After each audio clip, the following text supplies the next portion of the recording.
Hey guys, welcome back to my channel. So today I'm going to be sharing with you the romance books that I've read in the last couple of months. So we'll start with the Fae's Captive series. Basically, these books are split up into multiple parts. So book one is actually the first four novellas, and I finished reading those, so I finished the complete first book. These are by Lily Archer, and it is a fantasy romance about Fae. The main character gets kidnapped and wakes up in this prison. She finds out basically that she is a changeling and she was sent to the Fae realm to be a changeling slave. And while she's there, she meets the Winter Fae King, and he sees her and immediately recognizes her as his mate because the Fae have a mate bond where when you see your mate, you're instantly like connected to them.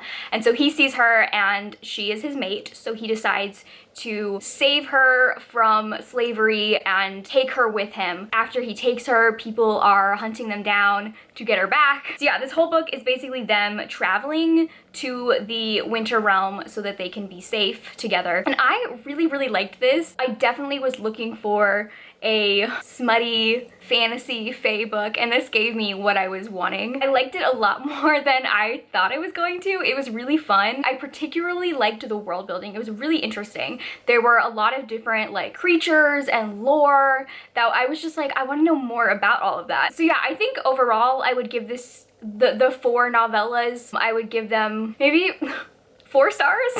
4 stars seems high. I think I would give them 4 stars. I did enjoy it, and I want to continue with the series because the next 4 novellas follow 2 of the side characters who throughout all of these books had like an enemies kind of banter to them. So I'm excited to see their relationship develop as well. The next one I read is Sacrifice to the Beast by Jessica Cain.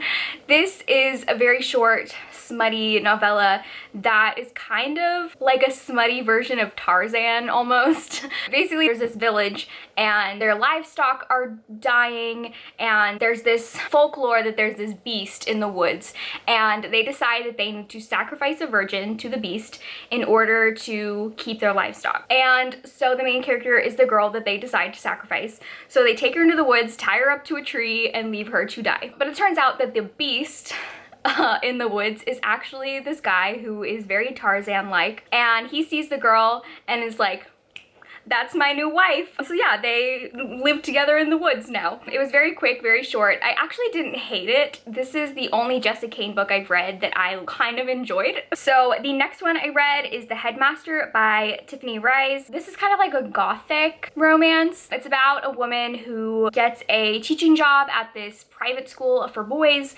and the headmaster at the school is very hot. But there's a lot of mystery surrounding this school. I won't say anything more than that because a big part of the book is like this mystery that doesn't get revealed until the end. I really liked this. I gave it 4 stars. The next one I read was another Jessica Cain book, and I think this is the book that solidified I'm just like not gonna read her books anymore. So this one was His Forbidden Obsession.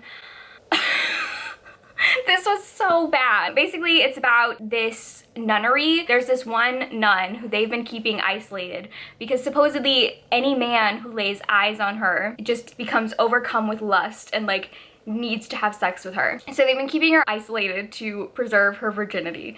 I don't really know what happens. Something happens where like the military has to come in rescuing all the nuns, and so they put this one military guy in charge of protecting the virgin because he supposedly is the one who is like strong enough to not succumb to the lust. The first chapter is him like, oh, there's no girl who would make me like lose my mind, and then like the second he sees her, he's about to come in his pants, and I'm just like, is this girl magic? They don't really explain it. Is she just like so hot that nobody can control themselves, or is she magical? Like, I don't know.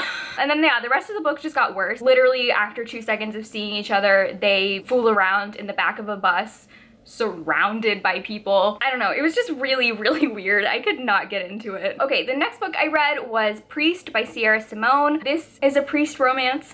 And yeah, I really liked this. I gave it 4 stars. It's not my favorite Sierra Simone book I read, but in terms of like priest romances, I think it was really good. I do think though that I have been spoiled for priest romances because the best one I've ever experienced is Fleabag season 2. Nothing will ever top that. That is like where the bar is set for me, and nothing even gets close to being as good, but this was really good. The next one I read is Learn My Lesson by Katie Roberts. This is the second book in the Wicked Villains series, and this is definitely my favorite so far in the series. So this one is a romance between Meg, Hades, and Hercules, and it was so good. Oh my god. I ended up giving this 4.5 stars. It was really, really great as far as like polyamorous relationships go. Basically, it starts out, Hades and Meg are already in a relationship, and we've seen them before in the first book, but they're having problems in their relationship. Things just aren't the same, they feel distant, and Hades really wants to get revenge on Zeus. And so by doing that, he decides to mess with Hercules. So he sends Meg to seduce Hercules. In doing that, he's able to trick Hercules into thinking that Meg is like imprisoned and Hercules needs to save her. So Hercules makes a deal with Hades to let Meg go in exchange for taking Hercules. But joke's on Hercules because Meg is like, I'm exactly where I want to be. I don't need to be saved, you dumb idiot. So now all three of them get together. I definitely feel like this series is becoming like one of my favorite romance series. The next book I read was Destiny's Embrace by Beverly Jenkins. This was my first Beverly Jenkins book, and I really, really liked it. So this is about a woman who, her mom was very abusive to her, so she wants to get out and leave home. So she gets the opportunity to move to California and get a job as a housekeeper on this ranch. And so the guy that she's working for really doesn't want her there. He's not the one who hired her, his mom hired her. So he like doesn't think that he needs any help and doesn't want any help. I really liked this. I've heard so much about Beverly Jenkins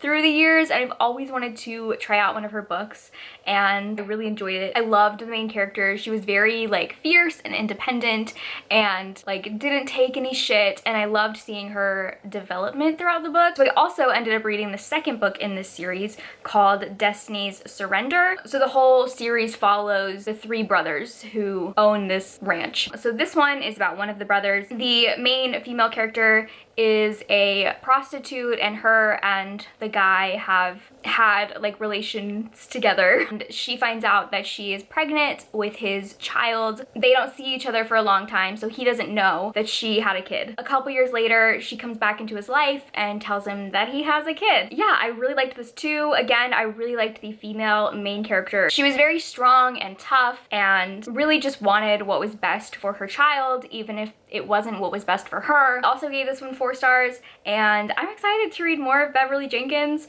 I know the third book in the series, the brother is a pirate, so I'm very excited to get to that one. Okay, so the next one I read is The Highwayman by Kerrigan Byrne. This I gave 5 stars. It might be one of my new favorite historical romances. So basically, this is about 2 people who were at an orphanage together when they were kids, and they got married, like married, you know, they were like 10, 12 years old, but they got married to each other, and then the girl was almost sexually assaulted by one of the adults at the orphanage, and the boy, in order to protect her and defend her, he killed the guy, and so he ended up going to prison. She stayed very like devoted to him and loyal to him, and then I think 7 years after he'd been in prison, she found out that he died, and so she considered herself a widow. She didn't, you know, date anybody or marry anybody else. And so now she works for the Scotland Yard. And while she's working there, she encounters this guy who is like the most notorious criminal around. And he, after finding out her name and who she is, he ends up kidnapping her, and he tells her that he was in prison with her husband and that he needs her help to get revenge on the people who were responsible for his death. But she doesn't know this, but we as readers know he's actually her husband. He's just pretending that he's not because of reasons. But oh my god, you guys, the angst level in this book, this is definitely one of the most angsty romances I have ever read. It's so good. Like, I cried so many times from just emotions, and I was just like so invested in their relationship, and I just kept wanting her to find out who he was. I gave this 5 stars. I cannot wait to read more of this author's books. The next one I read is It Takes Two to Tumble by Cat Sebastian. This is basically a Sound of Music retelling, but it's gay. So it's about this guy who's a vicar, and he gets a job to take care of the children of this captain, and they're very like rowdy, crazy kids who have driven off all of their previous caretakers. This one, unlike the Highwayman, which was like super high angst and emotion, this one was really, really cute and funny, and I just loved, like, there was a lot of moments where both of them had feelings for the other, but they didn't know if the other one was like felt the same way, and so they were both trying to dance around the topic and like try to figure out if the other person was on the same page as them. I ended up giving it 4 stars. And then the last book that I have, that I actually just finished today, is My Fake Rake. This is about a woman who is a scientist, and she has a really big crush on one of her coworkers, but he doesn't see her like as a woman in the terms of like marrying. He sees her as a colleague, you know? So she really wants to get his attention and make him see her more as marriage material. So she enlists the help of her best guy friend to pretend to court her. So the other guy gets jealous and like sees that she is someone to be desired. But it turns out her best friend is in love with her. So he is like very excited for this opportunity to get closer to her. And oh my god, I just loved this so much because they were both like giant nerds. They're both scientists and very like scholarly and nerdy and not really great at the whole romance thing. The guy, Sebastian, has social anxiety, so he frequently like stumbles over his words or has a stutter because he's just so nervous. And they were just so cute. This was definitely like one of the better friends to lovers romances that I've read, because I really enjoy friends to lovers when they both already had feelings for each other, but neither of them has said anything about it because they don't want to ruin the friendship. And that's basically what has happened here. Like, she's always been attracted to him and like had a little bit of feelings for him, but she never wanted to ruin the friendship by saying anything. And he was the same way. Like, he's totally in love with her, but he never wanted to say anything about it. So this kind of forces them to confront those feelings. So those were all of the romance books that I have read in the past couple of months. Thank you guys for watching, and I will see you in my next video. Bye!